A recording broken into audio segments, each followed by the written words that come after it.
السلام عليكم ورحمة الله وبركاته. الحمد لله رب العالمين والعاقبة للمتقين والصلاة والسلام على أشرف الأنبياء والمرسلين وعلى آله وأصحابه أجمعين. أما بعد، عن المغيرة رضي الله عنه قال: سمعت النبي صلى الله عليه وسلم يقول: إن كذبا علي ليس ككذب على أحد، من كذب علي متعمدا فليتبوأ مقعده من النار. رواه البخاری. مغیرہ بن شعبہ رضی اللہ تعالی عنہ سے روایت ہے کہ میں نے نبی اکرم صلی اللہ علیہ وسلم سے سنا، یعنی وہ کہتے ہیں کہ میں نے اللہ کے رسول صلی اللہ علیہ وسلم سے فرماتے ہوئے سنا، آپ فرماتے تھے کہ میرے متعلق کوئی جھوٹ بات کہنا عام لوگوں سے متعلق جھوٹ کی طرح سے نہیں ہے۔ جو شخص بھی جان بوجھ کر میرے اوپر جھوٹ بولے وہ اپنا ٹھکانہ جہنم بنا لے۔ اس روایت کو امام بخاری علیہ الرحمہ نے نقل کیا۔ اللہ کے رسول صلی اللہ علیہ وسلم نے حدیث پاک کے اندر اس بات کی وضاحت فرمایا کہ بنیادی طور پر جھوٹ بولنا تو حرام ہے، چاہے وہ جھوٹ چھوٹی ہو یا بڑی ہو، کسی بھی صورتحال میں جائز نہیں۔ آپ سے فرماتے ہیں کہ عام لوگوں کے بارے میں جھوٹ بولنا یہ الگ مسئلہ، حالانکہ وہ بھی حرام ہے۔ اس کے برعکس اگر کوئی بندہ میرے طرف جھوٹی بات کو گڑھتا ہے تو وہ عام لوگوں کی طرف گڑھنے کی طرح سے نہیں ہے۔ عام لوگوں کی طرف بھی جھوٹ بات منسوخ کرنا یہ جائز نہیں ہے، لیکن اسی بات کو نبی علیہ السلام کی طرف جھوٹے طریقہ سے منسوخ کیا جائے تو یہ الگ ہے، یعنی اس سے بڑا جرم ہے۔ یہ کیا بدلہ ہوگا؟ اللہ نے فرمایا کہ جس آدمی نے میرے اوپر جھوٹ بات کو گڑھا،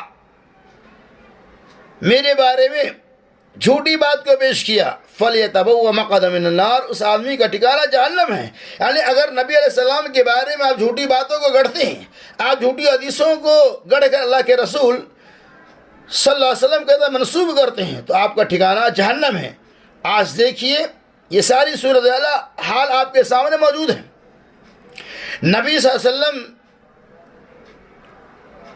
سے متعلق اس ماہ کے اندر، یعنی ماہ ربیع الاول کے اندر بے شمار خرافات کو انجام دیا جاتا ہے۔ آپ صلی اللہ علیہ وسلم کی محبت میں بہت ساری موضوعی روایتوں کو گڑھا جاتا ہے۔ آپ صلی اللہ علیہ وسلم کی محبت میں بہت ساری ایسی روایتوں کو پیش کیا جاتا ہے جس کا کتاب و سنت سے کوئی تعلق نہیں ہے۔ یہ ماہ ربیع الاول جس مہینے میں نبی علیہ السلام کی ولادت با سعادت ہوئی، اب اسی ولادت کی مناسبت سے لوگ اس ماہ کے اندر اپنی خوشی و محبت کا اظہار کرتے ہیں اور نبی صلی اللہ علیہ وسلم کی ولادت کا دن مناتے ہیں، اور اس سے متعلق ایسی روایتوں کو دلیل کے طور پر پیش کرتے ہیں جس کی شریعت میں کوئی گنجائش نہیں۔ یعنی جھوٹی روایتوں کو سہارا لے کر، موضوع روایتوں کو سہارا لے کر نبی صلی اللہ علیہ وسلم کے جنم دن منانے کے یہ لوگ قائل ہو جاتے ہیں، حالانکہ یہ بات غلط ہے۔ اسی لیے اللہ کے رسول صلی اللہ علیہ وسلم من کذب علی متعمدا، جس آدمی نے مجھ پر جھوٹی بات کو گڑھا، فَلْيَتَبَوَّأْ مَقْعَدَهُ مِنَ النَّارِ، پس اس کا ٹھکانہ جہنم ہے۔ لہذا اگر آدمی کو یقین ہو جائے کہ یہ حدیث جھوٹی ہے، یہ موضوع روایت ہے، اس کو اللہ کے رسول صلی اللہ علیہ وسلم کی طرف منسوب کرنا جائز نہیں، تو پھر بھلا کس طرح سے آپ صلی اللہ علیہ وسلم کا منسوب کیا جائے گا؟ یقین ہونا چاہیے کہ اگر ایسا کریں گے تو ہمارا ٹھکانہ جہنم ہے۔ خلاصہ کلام یہ ہے کہ عام لوگوں کی طرف جھوٹ بات کو منسوب کرنا، نبی علیہ السلام کی طرف جھوٹ بات نبی علیہ السلام کی طرف منسوب کرنے کی طرف سے نہیں ہے، ورنہ بنیادی طور پر دونوں بات غلط ہے۔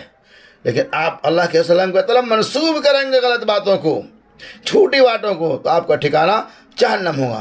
اللہ تبارک و تعالی سنی حدیث کے اوپر ہمیں اور آپ کو عمل کرنے کی توفیق رفیق عطا فرمائے۔ آمین۔ وآخر دعوانا الحمدللہ رب العالمین۔